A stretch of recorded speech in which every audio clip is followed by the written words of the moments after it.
In this video, we're going to look at printing, inkjet printing, specifically to a Canon ProGraph 1000. Regardless of whether you're printing from Photoshop or Lightroom, the first thing you want to do is run a nozzle check on that printer. It'll save you time, especially if you're printing on expensive media. It'll save you time and money, and you won't be as frustrated. So at any rate, to begin that, the print check on the nozzle check on a Canon ProGraph 1000 is controlled actually on the printer. So this isn't something you run through software. This is something you manually do on the printer. So this is a screenshot right here that we're looking of our photograph of the LCD or LED LCD readout on the Canon printer. To start with, you actually need to load a sheet of paper, and we recommend that you just use regular, just inexpensive plain paper. You need to load a single sheet of that into the top of the Canon printer. Obviously, the printer has to be turned on. Power needs to be on. You load a sheet of that into the top, and automatically this screen will pop up, and actually the paper registration setting, which you'll see right here, will actually be selected automatically. If for some reason it isn't selected automatically for you, hit the home button right here, which will bring up the screen that we're looking at right here, and then use the up and down arrows here to actually navigate down. And you would actually click on this thing that says, in the case of this one right here, A2 stands for paper size, and then this photo paper Pro Luster is the type of paper. This is what we need to actually register the type that we're going to use. So again, you would use the arrow keys, navigate down to this, press the OK button, and it will take you to a screen that looks like this.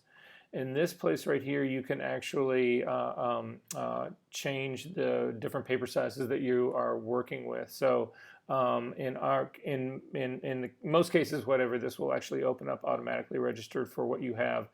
If not, you would need to do page size here. A4 is a European size. Again, in the US, we would use letter size. And then the paper type, again, would actually be plain paper here. And then simply click on the registration button, and that will actually set up it'll let the printer know the type of paper and the size of it that you're actually going to print. Once you do that, click again on the home button to return to the main screen, and then you're going to actually use the arrow keys again to navigate down to maintenance. And when you then, again, when the highlight bar goes around maintenance, click the OK button. It will actually take you to this screen, and it will actually look like this. So you'll come down, you'll click on the OK button to hit maintenance, and it will open up this screen right here. So in this screen, the first thing that we can do is actually print a nozzle check. And again, you want to do this before you actually start printing. So every single time when you go in, do a nozzle check. So at any rate, again, this will actually automatically be selected because it's the top item. Press the OK button again, and it will actually print a nozzle check for you. So in the nozzle check print, what will happen is that you will get this. So this is actually a legitimate scan of a nozzle check that was done. And what you're specifically looking for are gaps. So you can see up in here, there's sort of like this mesh screen right here. There's a little break right in here. There's another break in this one right here. There's another break going up in here in this one. They can be anywhere on here, so it doesn't necessarily have to be in these particular colors. You'll see there's another series of breaks right down here. There's another skip right here. If you get any of these, you actually need to clean the nozzles of the printer. If, on the other hand, you get this over here on this side over here, you'll see that this is a nozzle check this is a sample of a nozzle check that is perfectly fine, in which case this would indicate that you're ready to go. So the next screen that you will actually get after you go through your nozzle check, after it goes through, it runs the printout, whatever here, you're going to actually get this screen. Again, this is on the LCD that's on the top of the Canon printer, and it's going to ask you which of these you actually got. Now, if you have the perfect screen right here, the perfect printout, all the meshes look perfect, there's no gaps or errors or anything like that, then you would simply click on this All A. That will take you to a next screen. That will actually take you out of it. It'll indicate that you're ready to actually print and that everything was fine. If, on the other hand, you have any of these anomalies in here, any of these blanks, skips, or any of that kind of stuff, whatever, you would select also B. Again, this is giving you an indication of what those sort of the breaks in the mesh and the pattern net looks like. That will take you to this next screen, and it will say your nozzles are clogged. Do you want to start cleaning? In which case you would hit yes. That will take you to this screen, back to the maintenance screen right here, and offer, again, this will already be pre-selected. If it's not, simply use the arrow buttons up and down to select print head cleaning. Again, once this is highlighted, you would press the OK button, and that will actually take you to the next screen, which gives you three options. There is cleaning, there is deep cleaning, and then there is system cleaning. These are all sort of, they're variations on a theme. Cleaning is the fastest, and it uses the least amount of ink, and it's what you should try first.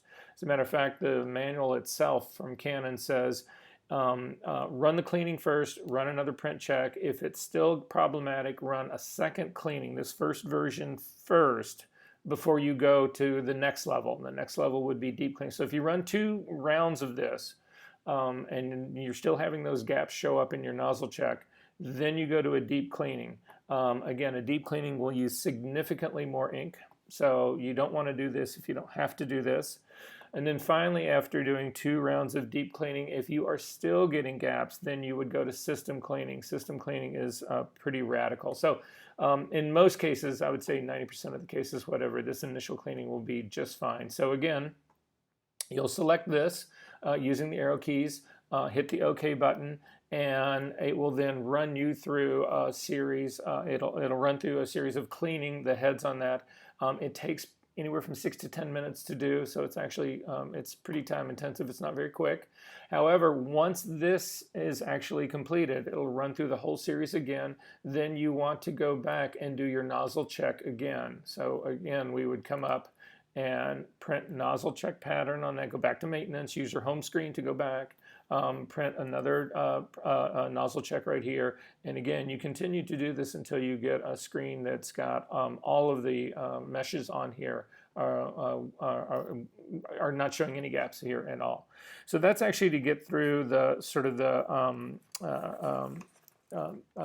nozzle check part of this. And again, regardless of what you're printing out of, you should actually run this part.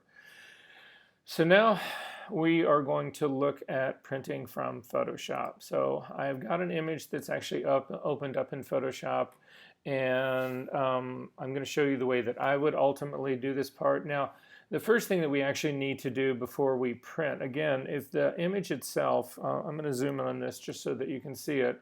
If you feel like this image is ready for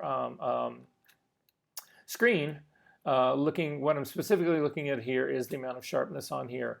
If you feel like this is correct for screen, that's great. You can just use this for screen as it was. But to actually print out, one of the issues that we have when we print is that when ink actually hits a piece of paper, that paper acts like a sponge, and the ink, when it hits it, will actually slightly spread. This is actually called dot gain in the printing industry. To combat that dot gain, or that slight, because it results in a softening of the image, because again, the ink is hitting the piece of paper and then slightly spreading out from the place where it landed.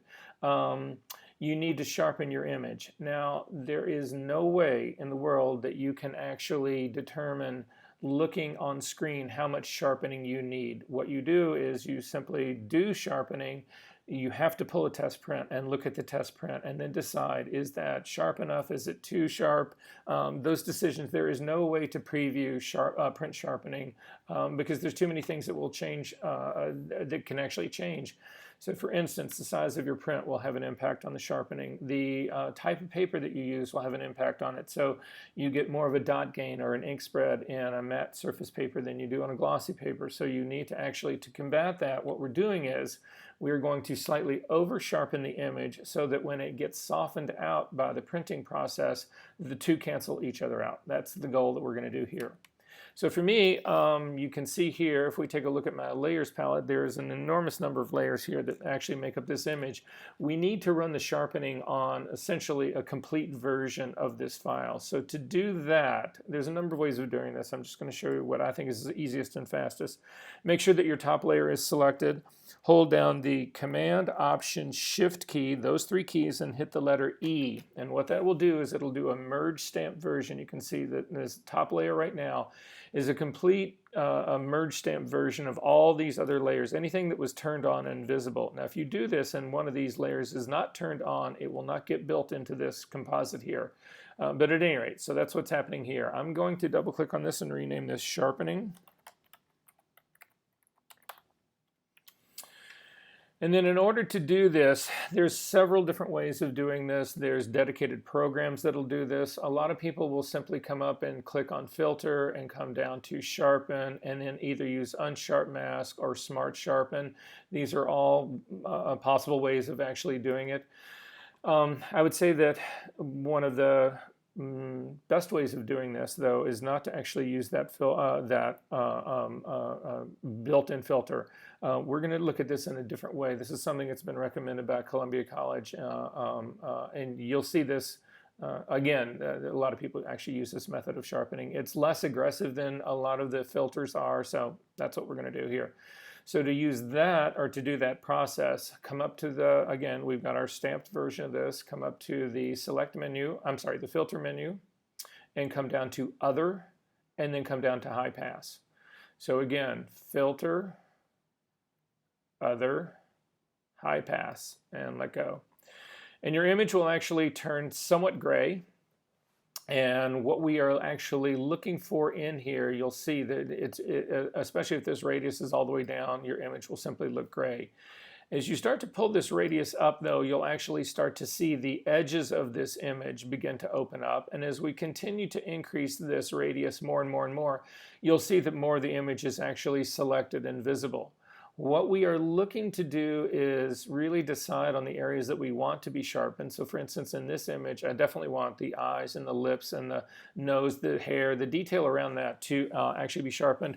What I don't really want sharpened is the skin on all of this.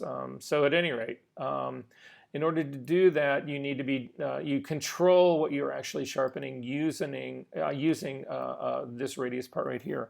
So I'm going to zoom in just a little bit more, and again, what I'm looking for is to make sure that it is actually revealing the areas of the hair, the eyes, that kind of stuff here, and not really the skin. Now, in most cases, what I would suggest that you do is that you stick somewhere right around a radius of 1. That's actually a good spot to be. However, you could conceivably over sharpen this. You could say go up to like a 2 and then simply use the opacity slider of this top layer to actually reduce that. But in our case, it seems pretty straightforward to me. This looks like a good part right here. I've got a radius of 1 in here. If I'm looking around, it's sort of, I see the visible things that I want it to hit. It's not really showing me the ones that I don't. Again, it's not showing me the skin. So I'm going to say okay to this.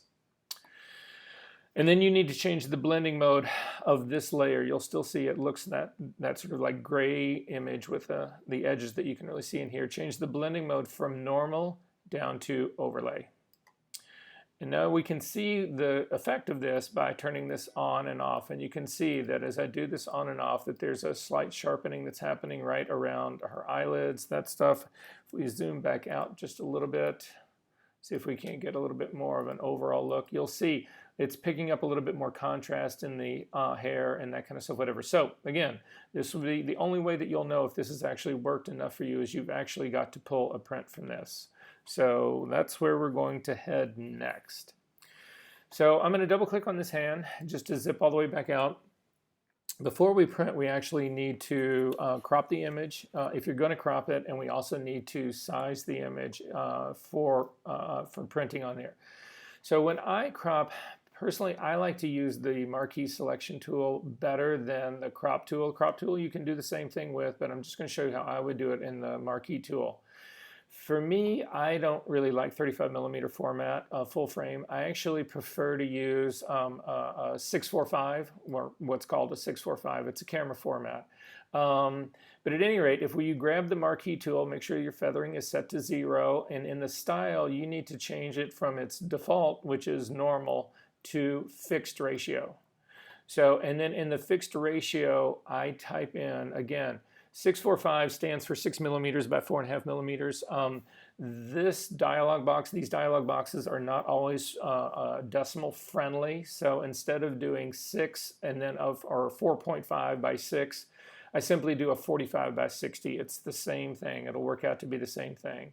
And then I'm going to come over on an image. I'm going to click and drag out the beginning of my marquee.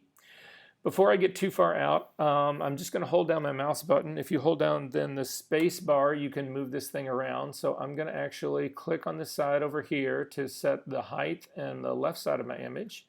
And then I'm going to continue to come down here to grab the right side and the bottom of my image. Again, if you still need to move this around more, hold down your space bar and you can actually shift things up or down. And so at any rate, this looks good to me and where I'm going to leave this. So I'm going to let go of that and then simply click on the crop. And what you'll see has happened is that it'll actually, the crop bars will come around to the selection itself, and you simply hit the, I hit the enter key for me. That's how I actually do mine. Hit it twice and it'll actually do the crop for you. So now we have the image cropped correctly, but we don't have the size of the print, or at least I don't know if we have the size of the print done correctly. So I'm planning on printing this out on a 8.5 by 11 piece of paper. So to do that, I'm going to come up to the image menu itself, come down to image size. And in the image size right here, you'll see, depending on how you have your preferences set up, whatever, you may have different units that sit here. So you may have this in centimeters, you may actually have it in millimeters. If you have the resample button checked on here, you actually then could possibly also have it in pixels. In our case, though, I do not want to do a resample on here. I simply want to do a resizing if I need to. So you'll see in this that it's actually designed to print out on an 8.25 by 10 and 9, well, 10.9, 10 point, roughly 11.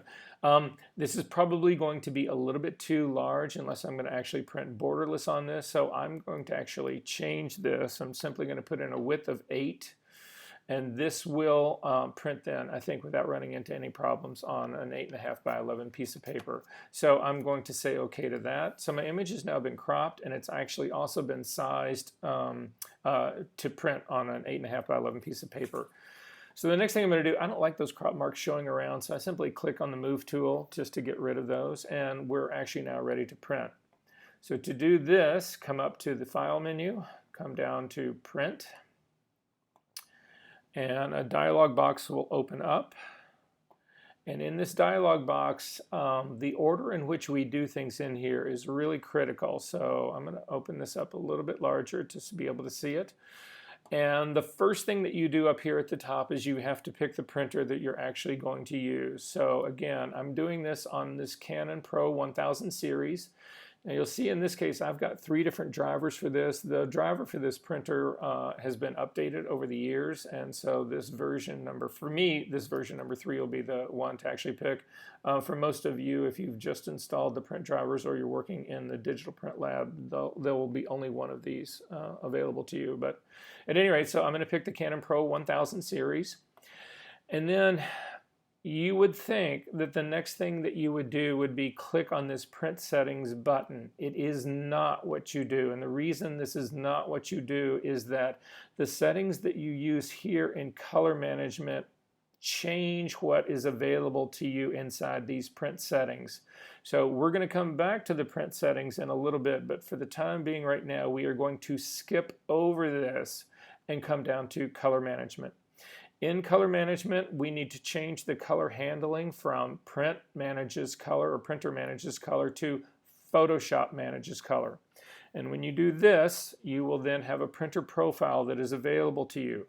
The printer profile that you used is a combination of, well, the profile itself is specific to the printer that you're using and the paper that you are using. So if we click on this drop-down menu, you will see in my case, I've got an enormous number of different printers. I've got Brother printers. I've got a different Epson printer here. All of these are in their different papers that are have been profiled on these specific printers. But again, there is a set that sits right up here at the very top that I'm going to use to print this image out on. And what I'm looking for here is, again, it's the Canon Pro 1000. And then we need to pick the type of paper that we're actually going to print this on. So in my case, I'm actually going to print this on a Photo Paper Pro Luster paper. So this is the one that I wanted to pick. If I was doing this on a Photo Paper Plus Glossy number 2, I would pick this one. These are all Canon papers. So again, I'm going to come down here to pick this Pro Luster 2. Now, if you are printing with a different paper other than Canon's on this, you are going to have to create or download or create, one or the other, the profile from the paper company that actually matches the printer that you're working with. So you can see, for instance, down in here, these are all, this 2880 is an Epson printer. However, I have built custom profiles to use a Moab and Trata paper on this Canon on this Epson printer. So again, if you were wanting to use, say, an Epson paper on a Canon printer, you would have to then, well, you won't find an Epson printer profile for it. You can make one, but let's say you were going to do a Red River paper or Hahnemühle paper, that kind of stuff. You can go to either Red River or Hahnemühle's website and download the profile for the specific paper that you are using on the specific printer. Now again, this is a specific Canon printer. It's the Pro 1000. This is not going to work on a Canon, some other model of Canon printer. Again, so it's printer paper specific. So, but anyway, so this is going to work for me, my Photo Pro Luster paper. I'm going to select that. As we continue our way down color management, you want to pick normal printing in this. The next thing down is rendering intent. You have two options here. You have either relative colorimetric or perceptual. You'll see you actually have 4 different options here, but for photography, the only 2 that we use are perceptual and relative colorimetric. And the difference in the 2 really has to do with the nature of your image. If you have got an image that has got quite a bit of saturated color in it, so really sort of deep and sort of intensely saturated pure color in that, you are better off using perceptual. The downside to using perceptual is that it will bring all those really saturated colors into the printing gamut so that it'll be able to print, but it'll change all of the colors slightly in your image. Relative colorimetric will leave all of those numbers alone, and it'll simply bring the what we call out of gamut or the supersaturated colors to just to the point that they would actually begin to print. However, it'll leave the rest of your colors unchanged. So if you've got a print, long and the short of it is, if you've got a print that's got a lot of deeply saturated colors in it, you would pick perceptual. Images that, like for instance, the one that we were using right here that does not have a lot of deeply saturated color in it, you would want to use relative colorimetric. You definitely want to enable black point compensation. If your prints are coming out looking somewhat washed out, especially in the shadows, it's in all likelihood because you do not have this black point compensation on there. As we continue down here, the number of things in down here, you do not want to actually change. And now, again, personally, I don't think that this is the best way. If you want your prints to be off-center or not perfectly centered, that kind of stuff, I think you're better off setting up that actually in Photoshop here by sort of creating a page where this image is actually offset, and then again printing the whole thing as opposed to working with these changes right here. This can start to get to be really unwieldy, and it takes a lot of math to actually get this right. So anyway, I'm going to leave the scaling at 100. I'm not touching any of the numbers in here. You do not want this scale to fit media on here. Again, this is what we did when we were in Photoshop when we cropped it and then resized it. We've already scaled it to fit. So we're going to leave that part off as well. However, there are 2 things down here that you might want to consider. If you are going to trim your print after this thing is printed, you can actually use this corner crop marks. If you click on it, you'll see it adds two little sort of hash, well, it's sort of like there's a little set of, there's a mark here and there's another one in this corner. There's a set of those in every single corner. And what these do is these allow you to drop a ruler. These marks print outside of your image, so you have to have some border on your image for them to register. But nonetheless, they allow you to actually drop a ruler down, and it gives you indications where to actually do your cut lines. If you are doing horizontal images and you actually are setting it up, you would have a gutter in the middle, as the same way like it would appear in a magazine. You can actually also add a center crop mark right here. So if you click on this, you'll see that it adds a center crop mark right here that, again, you would use to cut your image actually in half. In our case right here, I don't have that, but I do want to actually trim this out, or if I do want to trim this out, then I'm going to go ahead and leave those crop marks there. So this part is actually all set up well. We're good to go here. And now we go back up to the top and go to printer settings right here. So I'm going to click on printer settings. Now what's happened here, and it's just something to know and understand about this dialog that is opened up is no longer Photoshop. This is actually Canon software. I mean, it's sort of in an Apple envelope, but nonetheless, this is Canon software right here. First things first, you need to make sure that your printer here is actually the one that you had selected here. So even though we selected it right here, this is Photoshop software. We're now in Canon software, so you need to make sure that you reselect this same printer right here. Then in terms of the page paper size right here, this is the second thing that I'm going to actually deal with. I'm going to click this drop down menu, and again, I said I was going to do this on a US letter piece of paper. If for some reason the options that you have in here, so this is a whole series of canned options again that come, this is all by Canon. Again, you'll see what happens in the US for the most part. You'll have 4x6s and that kind of stuff. Anyway, would be the US letter. This is where a lot of stuff we would actually print on right here. However, if you want to do a custom size, if you've got, let's say that what I have done a lot is I will actually take a Super B size paper, which is 13 by 19, and I will actually cut that in half. And that's where this 9.5 by 13 page size comes in. It's a way to actually have smaller prints but save money because you're doing it from a bigger sheet of paper. So at any rate, to create, these are all custom sizes down here. To create a custom size, you would come down to Manage Custom Sizes. A dialog box will actually open up. Then you simply click on to add a new one. Double click on this to actually name it. And again, I would put in the size, so 9.5 by 13. Now I've already got one of them in here that's named this way. However, you'll see there's little spaces between those X's, so I think it's going to let me do another one exactly the same way. And then come over here and simply build your paper size over here. So in this, it would actually, again, my width on this would be a 9.5, and then my height would be by 13.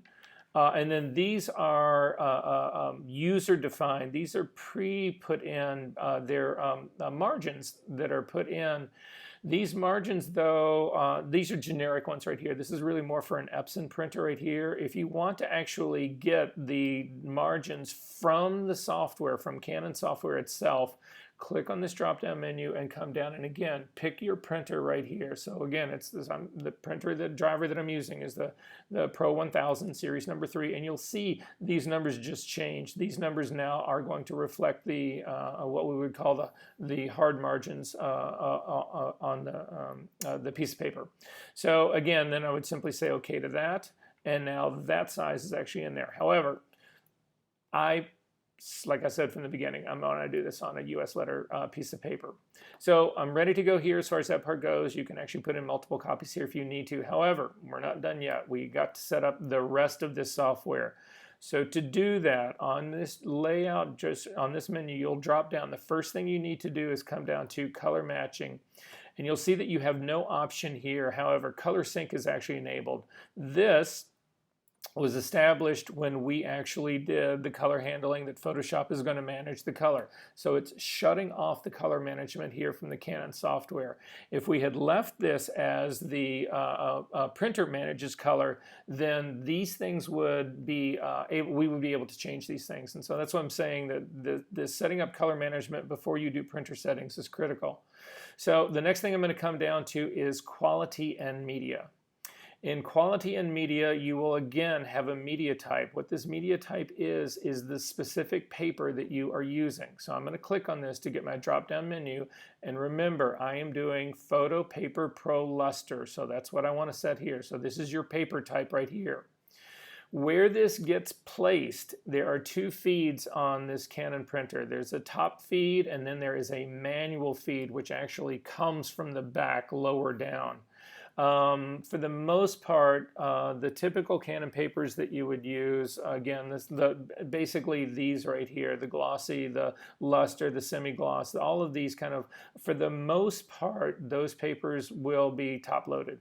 However, when you get into the more fine art papers, this is much heavier stuff. The weights of these are much, much heavier.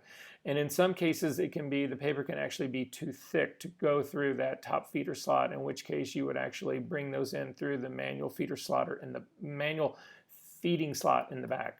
So at any rate, I'm going to use my Pro Luster paper. It is going to be a top feed. Then I have print quality right down here. The print quality here, what this is basically doing is not the resolution of your image, which is in pixels per inch. This is actually dots per inch, which is a much higher count.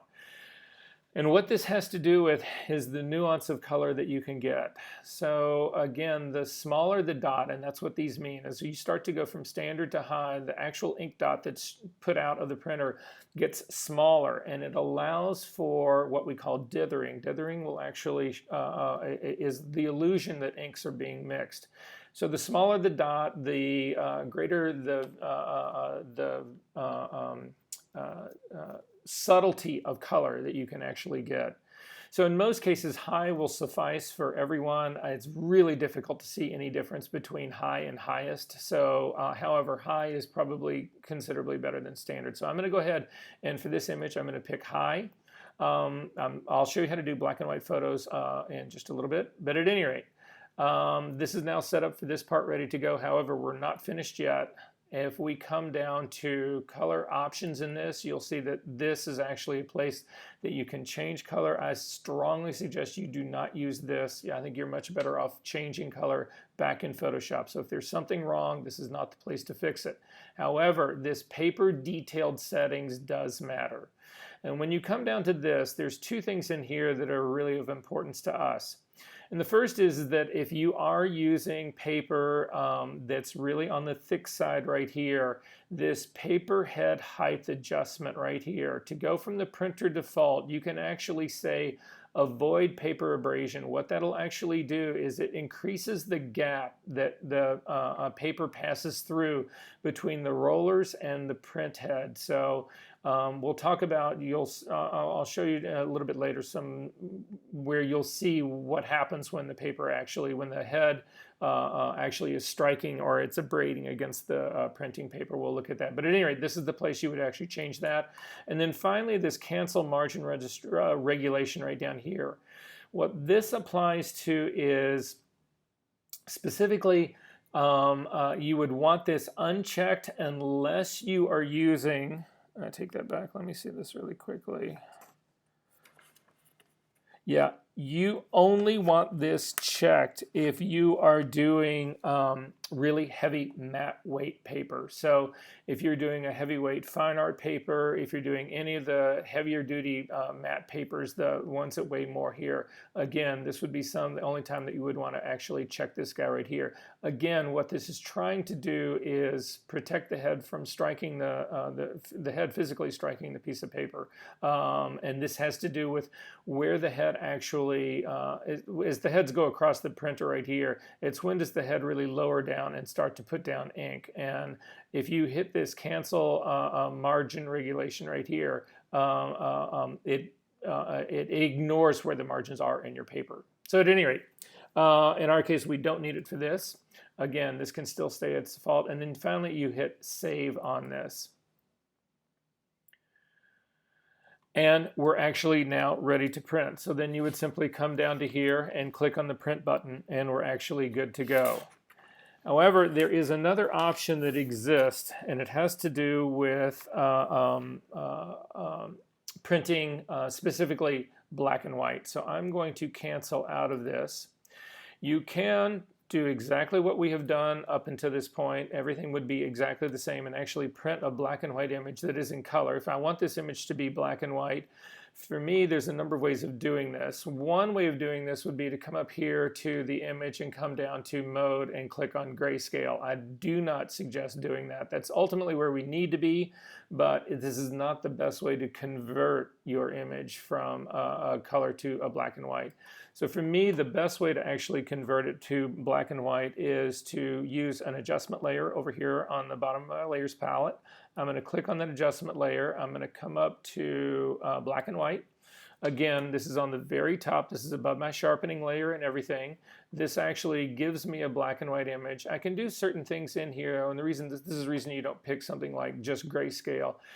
For instance, I could select the targeting adjustment tool, click on her skin tone, and brighten that part up. So this is just a remapping of how the colors are being mapped to a black and white space. So this gives you control in this, and so that's actually what I would do for this image right here. I'm going to close up my properties palette right now. At this stage of the game, though, to use the advanced black and white printing of a Canon printer, we do need to turn this into a grayscale image. So it's going to ask us to flatten this image. If we actually do that, I'm simply going to go ahead and flatten this image right now. So again, to flatten your image, come to the little three bars at this menu that's at the very top left-hand side, click on this and come down to flatten image. Now again, you would not want to save this image here, or you would save it as a black and white image or a black and white version of your image. You don't want to save this, though, if you ever expect to get back to your color. At this stage of the game, you can see up here, if we look at the top, this is still a RGB image, red, green, and blue image. However, we're going to change that up to the image menu, down to mode, and then down to grayscale. It's going to ask me if I want to discard all the color information, and I'm going to go ahead and say yes. But now it's actually done that based on the black and white adjustment layer that I used, not just a grayscale image conversion. So this is now actually ready to print in black and white. So again, I'm going up to the File menu, down to Print. Again, starting at the very top, make sure that the printer that you want selected is selected. Again, I'm going to skip printer settings right here and come down to color management. In color management, to use the black and white, again, if I was simply going to print this now using a Photoshop, or essentially printing this as a color image, I would still set this up exactly like we did the color image before. But now what I want to use is the advanced black and white features that are built into the Canon printer. So to do that, you change color handling from Photoshop manages color to printer manages color. Because what we're going to now do is ask Canon, the printer itself, to manage the black and white part of this. Again, rendering intent would be the same option that we have here. First, normal printing is what you would pick. Again, the more saturated colors you would actually use if you have a really highly saturated print. And now in this case, there is no saturation here. So in this case, I would keep this as relative color metric the entire time. And then the same things as we go down. If you wanted to, I wouldn't change the centering, scaling to fit, all of that we've already set up. Again, if you wanted to add corner crop marks or center crop marks here, this is where you would actually be able to do it. However, now I still need to go up. This is now all correct. Now I need to come up to my printer settings. And in printer settings, again, first things first, make sure that your printer actually is selected up here at the top. Then again, your paper size, you want to make sure that this is actually selected as well. And then again, in your drop-down, this layout menu is a drop-down menu. Layout just shows up because it's the very top one. Make sure that color matching is the first thing that you select. And you will see in here that by default, because we were coming from printing in RGB and Photoshop was actually running it, it was actually using ColorSync. This is Apple's color engineering software. However, for us, to access the advanced black and white printing, you want to select this Canon color matching.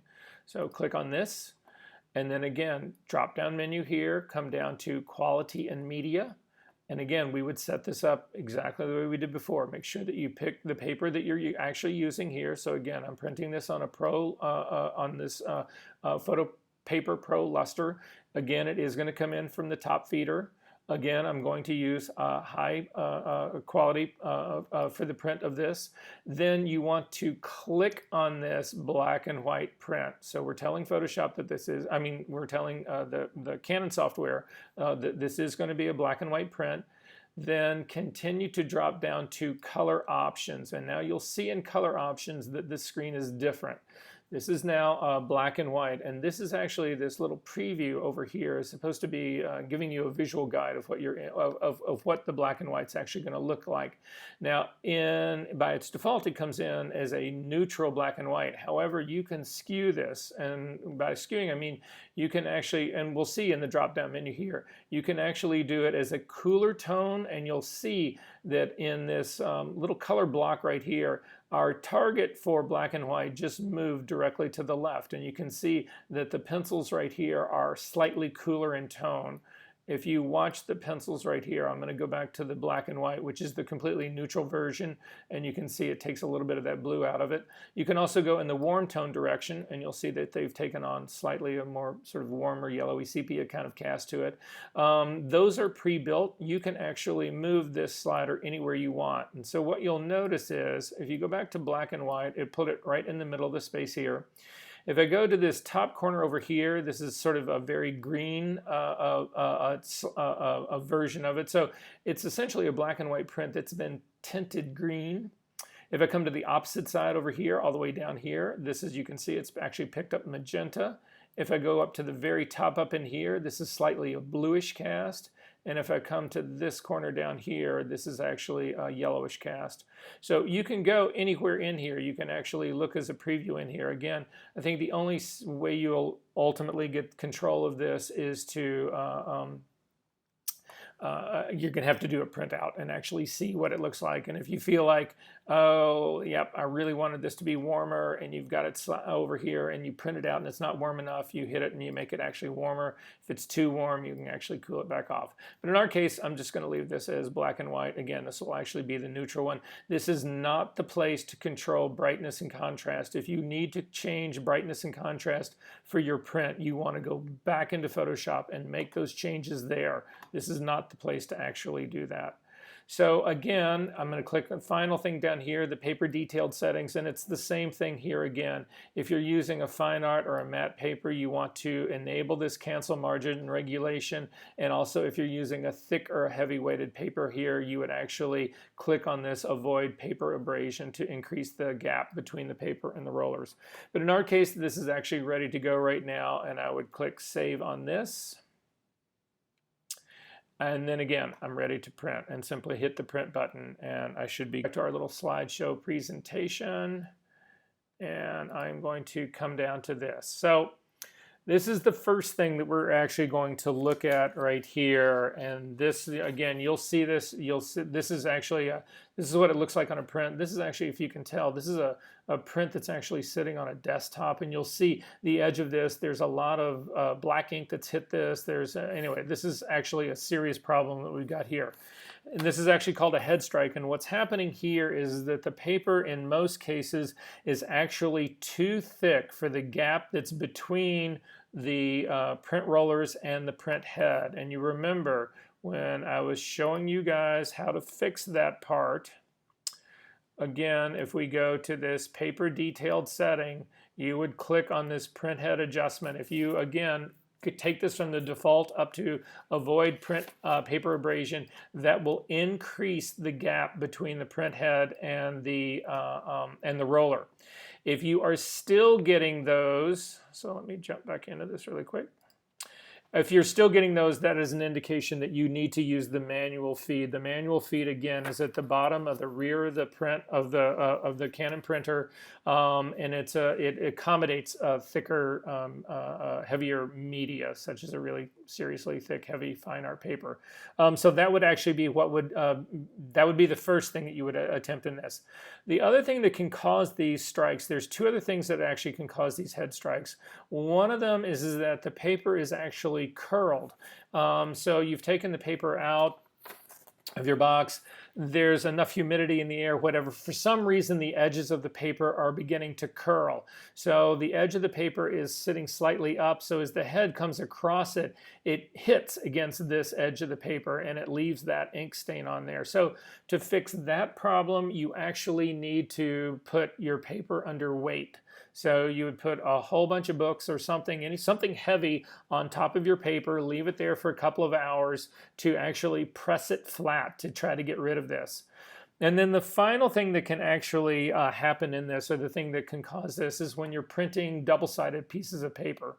So on double-sided pieces of paper, what a lot of people will do is they'll run the paper through side A, the first side, and then immediately turn around. Even though the ink feels dry on the piece of paper, they'll flip it around and then they'll run it through a second, and they'll run it through to print the back side of it.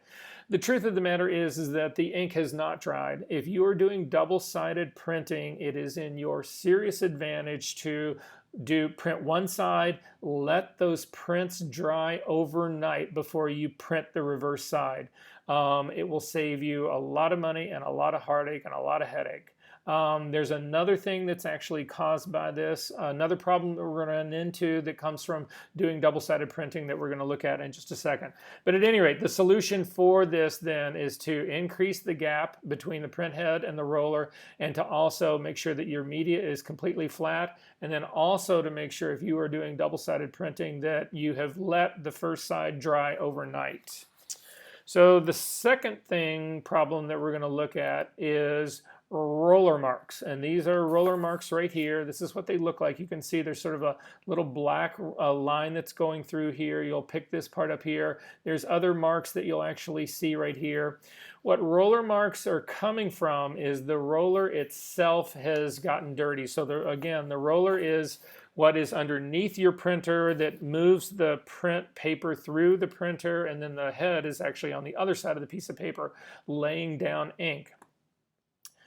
What this is, the reason you're getting this is that the rollers themselves are actually dirty. So to fix that, there is actually a cleaning routine that exists inside of the Canon printer itself. So again, if you're seeing these things, the first thing you do is actually, again, go back to your home screen, click on your home screen to get back to this part, then use the up and down arrow keys to navigate to maintenance and click OK. Inside of maintenance, this will take you to maintenance, click OK. Inside of this, you'll see that one of your options in maintenance is roller cleaning right here. You would use the arrow keys to navigate down to roller cleaning, and you would actually click on OK and run the roller cleaning routine. And that will actually take care of the dirty roller parts. But again, one of the things that will re-dirty this roller immediately, a lot of this comes from people who, again, are doing double-sided printing and they're not waiting long enough for the ink on the first face of the print to dry. So they run a print through the printer, they flip it over to print the back side of it, the ink is not dried, these rollers then pick up that ink, and then when you go to do your next print, it puts the ink right back onto your print. So this is primarily, not exclusively, but primarily a consequence of people who are not allowing their double-sided prints to dry overnight. And then the final thing that we've actually got here is banding, and you'll actually see it. It looks like stripes that are running through here. Sometimes you actually get much more discrete ones. They can be in any color. They can be black. They can be white. They can be a color. All of this is an indication that your nozzle has clogged, and you need to do a nozzle check and a cleaning, which is how we started this very first, the very first part of this video. So if you see these things happening, you simply come back and run, again, this is actually acting as a nozzle check for you. This is telling you that you need to clean your nozzles. So you would go through the nozzle cleaning routine that we had at the very beginning of this video. And that's it.